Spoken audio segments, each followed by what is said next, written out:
Headline News Vindas Vedana. Bharuch જિલ્લાના નેત્રંગ તાલુકાના ભાંગોરિયા ખાતે શાળાના ઓરડાનું લોકાર્પણ ઝઘડિયા વિધાનસભાના ધારાસભ્ય રિતેશ વસાવાના હસ્તે કરાયું હતું. આ ઓરડો બનાવવા માટે તાલુકા પંચાયત સદસ્ય રીનાબેન વસાવા દ્વારા ધારાસભ્યને એક કાર્યક્રમમાં રજૂઆત કરવામાં આવી હતી.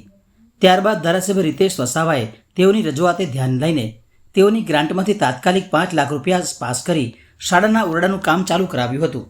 જે ઓરડાનું આજરોજ ધારાસભ્ય રિતેશ વસાવાના હસ્તે ખુલ્લો મૂકી લોકાર્પણ કરવામાં આવ્યું હતું. આ પ્રસંગે ધારાસભ્યએ ઉપસ્થિત લોકોને શિક્ષણનું મહત્વ સમજાવ્યું હતું. આ કાર્યક્રમમાં મોટી સંખ્યામાં ગ્રામજનો ઉપસ્થિત રહ્યા હતા.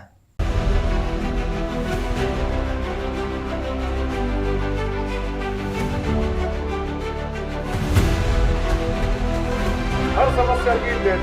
हेडलाइन न्यूज विंदास वेदना।